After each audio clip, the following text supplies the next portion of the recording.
Good afternoon, I'm Raylene Ramsey. This is your afternoon news fix for Tuesday, the 13th of January. 2 people were arrested at Wellington's Iranian embassy today as protesters called for an end to the regime at that embassy and outside the US embassy. A 56-year-old woman's been charged with willful damage and another person released without charge. Hundreds of anti-government demonstrators have been killed in Iran in recent days. The US has announced sanctions on those trading with the Middle Eastern country. Iranian Kiwi Tina is begging it to do more. We hope that they support our king and our people to gain our freedom and get our country back from this occupying regime who has taken us hostage for 50 years. Police are investigating potential links between a car fire and a shooting in Palmerston North yesterday afternoon near a children's playground. A man was treated for gunshot wounds on Highbury's Mariner Street at 3. Jacob Jones reports. The man was flown to Wellington Hospital and had surgery.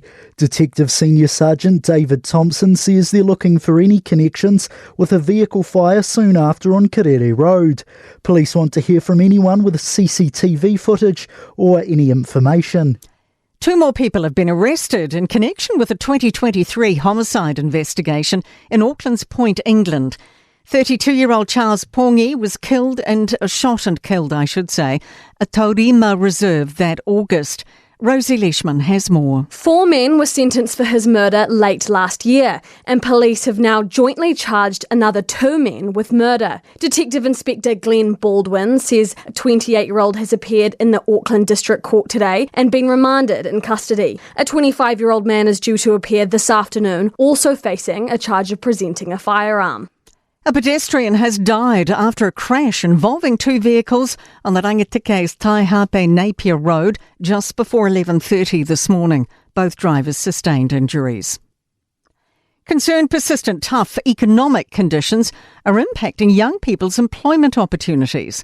Retail NZ says data showing consumer spending dropped 0.2% in December indicates poor economic conditions persist for businesses.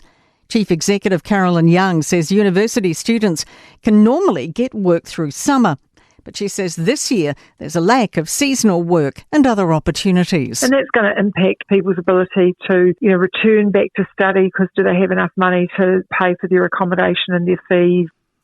Tougher penalties for energy companies breaking the rules. From next year, the Electricity Authority can order fines of up to $10 million. That's up from the current $2 million.